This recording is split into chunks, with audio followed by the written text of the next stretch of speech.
Maxime Maran.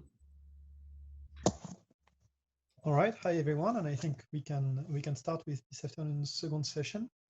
So it's a session in which Renaud Parentani has had a lot of impact during his life. I think he did fundamental work on the theory side for both experiments we are going to hear about today.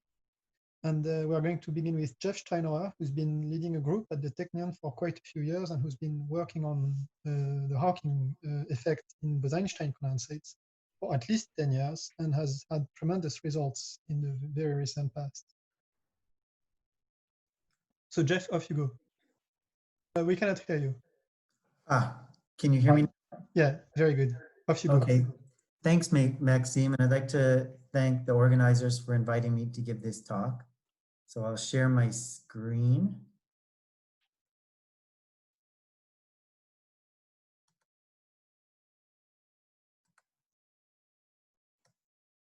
Okay, so I'm going to be discussing spontaneous Hawking radiation and beyond, observing the time evolution of an analog black hole.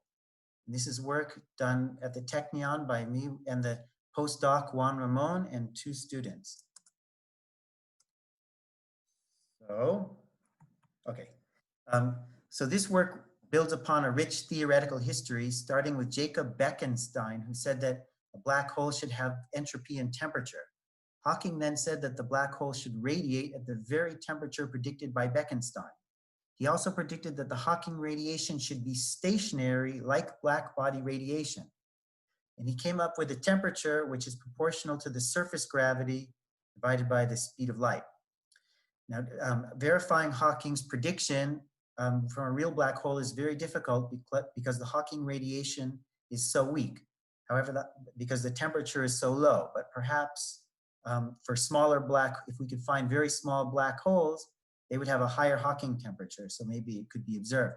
For example, perhaps primordial black holes were created in the early universe, or perhaps tiny black holes could be found at the LHC.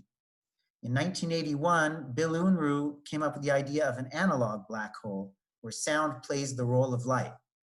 And in his paper, he wrote, "Black hole evaporation is one of the most surprising discoveries of the past 10 years. So apparently confirming Hawking's surprising prediction was his reason for developing analog gravity and analog black holes. And he came up with the same formula for the Hawking temperature, except now this is the analog of the surface gravity and this is the speed of sound. So many systems have been proposed for analog black holes, including Bose-Einstein condensates. And several of the articles in this list, theoretical articles on Bose-Einstein condensates, are by the Parentani group. And Renaud Parentani was who passed away recently, is the theorist that I worked with the most, spoke with the most, and he helped me greatly. Our conversation. So another possibility for an analog black hole would be superfluid helium-3, electromagnetic waveguides, ultra-cold fermions, rings of trapped ions, superconducting circuits, light in a nonlinear liquid, exciton-polariton condensates, magnons in a magnetic wire, Wiles semimetals. And on the experimental side, my group has been studying this and only this since 2009. We've made a systematic study starting with learning to create sonic black holes, and then learning to observe the small number of phonons involved, because for us, the Hawking radiation is phonons. And then we finally observed the spontaneous quantum Hawking radiation. Another area of active study is surface waves in water. Here, a classical stimulated effect has been observed. And in nonlinear optical fibers, also there's been a classical stimulated effect observed. In the exciton-polariton condensates, work is also underway. So here's our analog black hole. It's a highly elongated condensate. It's about 0.1 millimeters long. And this is about 8,000 atoms. So it's very dilute. And this condensate is flowing from the left to the right. So in this region where the density is high, it's flowing slowly, slower than the speed of sound. Whereas on this side, it's flowing faster than the speed of sound. So a phonon on this side can't go forward against the fast flow. It's swept backwards in analogy with a particle, a photon inside of a black hole. Whereas a phonon on this side can go forward against the flow. So that's like outside the black hole. So if we look here at a space-time diagram, a wave on a quasi-particle on this side can move away from the horizon. And this particle has a positive frequency and positive energy. Whereas the partner is swept in. It's directed out, but because of the fast flow, it's swept inward, and it has due to the large Doppler shift, it has a frequency, negative frequency, and the phonon has a negative energy. So one can have a pair of these phonons with zero total energy, and this is a Hawking pair. So here's the overall potential as a function of time of our system. So there's this confining potential, then there's also this step. The condensate sits in this minimum and then pours over the step like a waterfall and is accelerated to supersonic speeds. Now we'd like to, and so here's the plot of the density. So here is here's the condensate in the subsonic region, then here's the horizon, and over here is the supersonic region. So in order to evaluate the surface gravity, we should take the derivatives of the flow velocity and the speed of sound, spatial derivatives, evaluated at the horizon. So we should take the slope of this curve for, okay, I have to say one more step first. We can convert, if we assume a constant current, we can convert the derivative of velocity in terms of density and write the expression like this with a derivative of density instead of velocity. So now we should take the derivative of this density here at the steep part, and then from the density we could also calculate the speed of sound to compute the second derivative. So if we compute this Hawking temperature, this predicted Hawking temperature, as a function of time, it looks like this. So we have these blue points. This is the log of the Hawking temperature as a function of time. And it's pretty much a constant, these blue points, until the very latest times when it starts to go down. So this is different from a real black hole where the Hawking temperature should go up as a function of time as the black hole evaporates. Now we would like, this is the predicted Hawking temperature. This is the surface gravity. We'd like to compare that with the actual temperature of the radiation. So in order to observe the Hawking radiation, we follow the suggestion in the literature, and we look at the correlation function. So here's the density profile. We imagine this horizon point is emitting pairs. It's emitting a Hawking particle out of the black hole and a partner into the black hole. So if we look equal propagation times from the horizon, a pair of points, x and x prime, which are equal times from the horizon, then we expect them to be correlated. And that's true whether they're close to the horizon or far from the horizon. They should be correlated as long as they're equal times. So if we plot the correlation function as a function of x and x prime, we expect a band of points which are correlated, where each point along the band is a pair of points x and x prime which are equal propagation times from the horizon. So looking for these bands in the correlation function, that's how we observe the Hawking radiation. As we can understand from this article, these are negative correlations.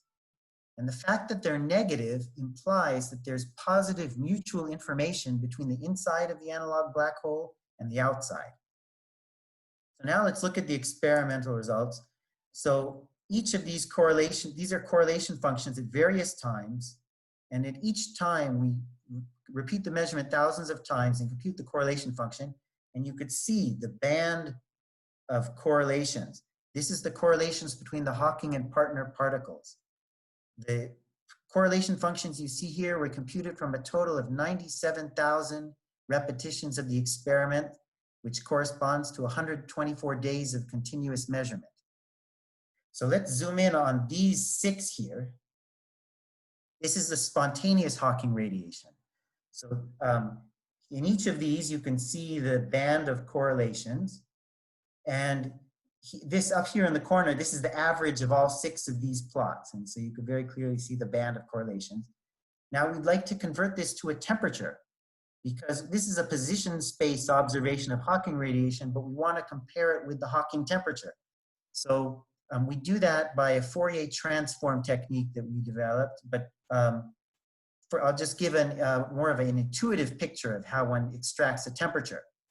If the band is deeper, meaning like a darker gray, that implies more Hawking radiation, and more Hawking radiation implies a higher Hawking temperature. So that's basically the depth of this measures the quantity of Hawking radiation.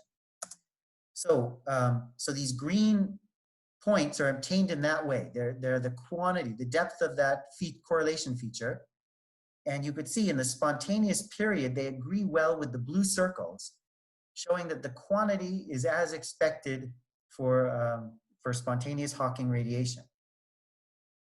We can also extract a temperature by the width of the correlation band, because the narrower the width, it implies shorter wavelength, and shorter wavelength is higher temperature. So it's saying something about the spectral content of the Hawking radiation, the width of this band. So from the width, we get the red pluses, which also basically agree with the blue points. So, and furthermore, we see that it's everything, the temperature is pretty much constant for this period of time. So this is stationary, approximately. So we see that the Hawking radiation is spontaneous and that it agrees with the quantity expected for spontaneous Hawking radiation. It's thermal in that the quantity agrees with the spectral width. It's stationary, and it's at the predicted Hawking temperature because it agrees with the blue points. So basically, this section here confirms Hawking's calculation. Now, however, we notice down here at earlier times that, there is a finite Hawking temperature, a similar Hawking temperature, but the quantity of Hawking radiation is much less. So this is sort of strange. It's a black hole with almost no Hawking radiation. But fortunately, we have this dashed curve. We have hope. There's a dashed theoretical curve that somehow agrees with the data. What is this dashed curve? It's for a real black hole, it's a gravitational collapse of a cloud of dust with 170 solar masses. So in this article by Renaud Parentani's group, they give us, for a collapsing cloud of dust, the flux of Hawking radiation as a function of time.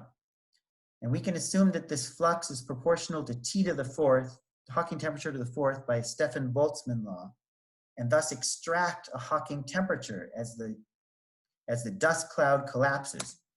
And so that gives us the dashed curve, where the horizontal position of the dashed curve is a fit parameter. So we don't have any a priori reason to think that our analog black hole should agree with a collapsing cloud of dust, but it does. Now, another thing that we can say about this spontaneous period of Hawking radiation is the lack of dispersion. So here again is the average of these 6 correlation functions that we see. And here is an idealized model by Isoart et al. That we heard about in the previous talk. And you can see that, that here you have these strong dispersion fringes, especially this strong positive fringe right next to the Hawking correlations. And these are absent in the experimental plot. So we see that the experiment has negligible dispersion. Now, at the end of the spontaneous period, an inner horizon forms. I'll explain what an inner horizon is a little bit. Some real black holes should have inner horizons, such as charged black holes or rotating black holes. To understand what an inner horizon is, so the condensate flows over this potential step and then starts going uphill. And as it goes uphill, it slows down and eventually will again drop below the speed of sound. And the point where it drops below the speed of sound again is the inner horizon. So, so here we have the horizon, V equals C, V equals the speed of sound. In the black hole where the flow velocity is greater than the speed of sound, then the inner horizon where the flow velocity again equals the speed of sound. Here's the dispersion relation of a Bose-Einstein condensate outside the analog black hole. It's superluminal. that implies that inside the black hole, the analog black hole, the dispersion relation bends over and crosses zero. So there's an instability here where the dispersion relation goes back to zero. Now this inner horizon can be thought of as an object moving through the analog black hole, through the Bose-Einstein condensate at v equals c, exactly at the Landau critical velocity. So it will produce these zero frequency modes. And this is called Bogolubov-Cherenkov-Landau radiation. So there'll be a lot of the production of these zero frequency modes. However, as pointed out by the Maryland group, this inner horizon moves away from the outer horizon. So while these modes have zero frequency in the reference frame of the inner horizon, they have some negative frequency in the reference frame of the outer horizon. And they also move from the inner horizon to the outer horizon, these modes, because you see the group velocity is negative here. So they're moving the wrong way in the black hole. They're moving from the inner horizon out to the outer horizon. And they hit the outer horizon, it's with some finite frequency, negative frequency, and stimulate pairs. And this is called BCL stimulated Hawking radiation. So. Okay, Jeff, just to let you know, 5 minutes. Okay. One might wonder, could such stimulated Hawking radiation happen in a real black hole? Well, it relies on a superluminal dispersion relation. And it's predicted that Lorentz violation might occur at energies well above the Planck scale. So we're down here in the stimulated period. And so here, zooming in, so you could see here with the stimulation, the Hawking radiation becomes much stronger. Here's the spontaneous period. So now it's much stronger. We call it multi-mode because it's not sinusoidal. You'll see soon what more of a single mode looks like, but it's become very strong. So we could put this on the graph. Here's the multi-mode period. The quantity of Hawking radiation is getting very large, much larger than the spontaneous prediction. And the width is getting very narrow, and the width continues to narrow into the monochromatic period, the spectral width. So going down to the bottom line, so that's down here, you can now see we really have a sinusoidal pattern. This we call monochromatic stimulated Hawking radiation, and it's become very strong. You can see the grayscale goes to 2 instead of 0.1. So now we're really getting a single mode. And so here you can see it's very strong and it's become even narrower spectrally. Now, since we're discussing stimulated Hawking radiation, one might want to rule out black hole lasing. Black hole lasing is also stimulated Hawking radiation. We can rule it out, as I'll explain. It's also predicted by the Maryland group, but we find that it doesn't play a role in our experiment. In black hole lasing, the partner reflects from the inner horizon and becomes the incoming mode. So instead of the incoming mode being created at the inner horizon, it's a reflection of a partner. This is stochastic. Black hole lasing is stochastic because the partners are stochastic. The BCL stimulation that we discussed it before is deterministic. So we can use this to differentiate the two techniques. A deterministic process will need experimental variations from run to run, as explained by the Maryland group, in order to include it for it to appear in the correlation function. So here we have numerical simulations. Quantum fluctuations only in the numerical simulations give something similar to the spontaneous Hawking radiation, but the stimulated doesn't look very good. However, if we also include the run-to-run variations, it looks similar to the experiment in both the multi-mode and monochromatic periods. So we conclude that the experiment is deterministic, the stimulation is deterministic, and we're looking at BCL stimulation, not black hole lasing. So in conclusion, the spontaneous Hawking radiation is seen to be stationary and thermal at the correct temperature. The stationarity is confirmed, observed by 6 independent measurements of Hawking radiation in the spontaneous period. Thus, we've verified the semi-classical regime in an analog black hole, which confirms Hawking's calculation. Furthermore, stimulated Hawking radiation is seen. what have we learned about real gravity and real black holes? In relative to our previous works, this work contributes the idea that Hawking radiation is indeed stationary, which verifies the correspondence with black body radiation. Thank you. Thank you, Jeff. And I think we've got plenty of time for questions. I think we've got a question from Yaron. Or am I mistaken? No? No question? Okay. So does anyone have questions?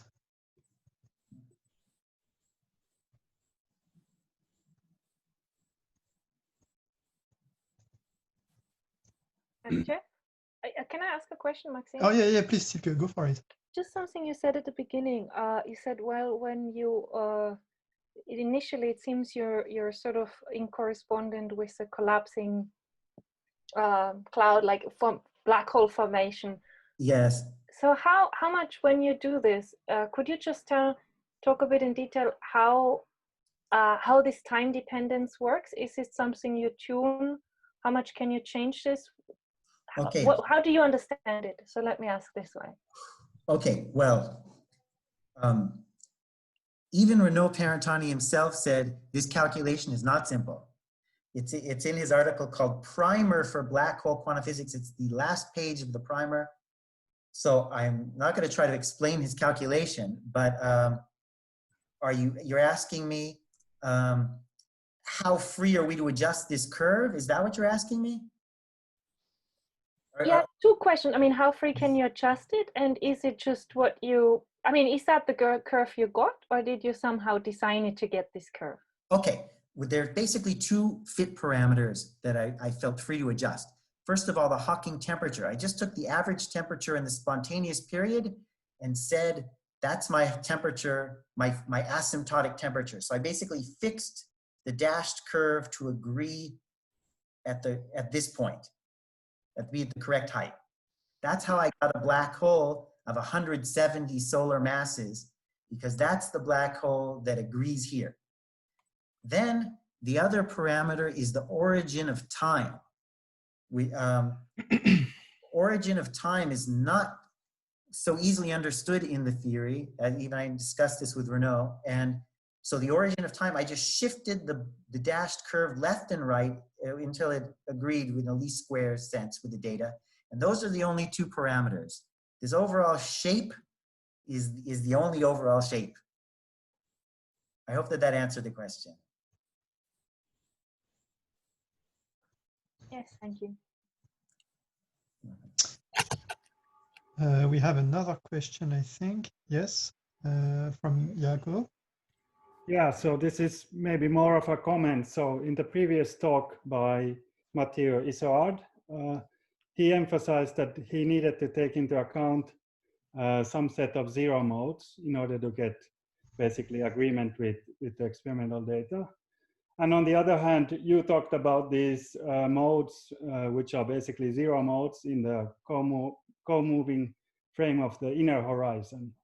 Do they have anything to do with each other, or are they totally different? Wow, interesting question. I think that they're totally different in the sense that these modes here, while they seem interesting in the reference frame of the inner horizon, in some other co-moving reference frame, they're totally trivial, regular Bogoliubov modes. Whereas the zero mode, in other words, the wavelength is in no sense zero. The wavelength in no reference frame is the wavelength here zero. Here, the wavelength infinite. Here, I guess they have true zero modes. So it seems like their modes are somehow different from regular Bogoliubov modes. But I'm not 100% sure of the difference. Okay, one more question from Nicolas Pavlov. Hi. Hi. I hope you can. Hi, Jeff. Yeah, you're right. The zero modes are, I think, of different nature. I have a question of the lower left quadrant of your correlation pattern. Yes. this is also something we cannot understand on the basis of our theoretical description. What do you think is the origin of these patterns you see? Okay. I've no clue for that. Okay, I don't know which time you're looking at. Say the upper left, for instance, or right here. Or the one below, yeah. This right here. Yeah. So this quadrant, because Yes. in the region of spontaneous Hawking, Yes. I do not guess easily where it comes from. Okay. This strange, this big black and white thing. Yep. I suspect that that's the emission of solitons when the horizon is created. And these solitons move away as time goes on. You could see as time goes on, there's less and less. It's gone by here. I hope that answers your question. Yeah, as you know, yeah, this is a possibility. But then this should alter the signal if these are indeed soliton or, for instance, a dispersive shock wave. This should alter the signal also, say, for instance, in the upper right or upper left, say, upper left. Because if solitons are there, they should scramble the picture. Well, no, they're not correlated with the with inside the black hole. So they don't affect this quadrant. Okay.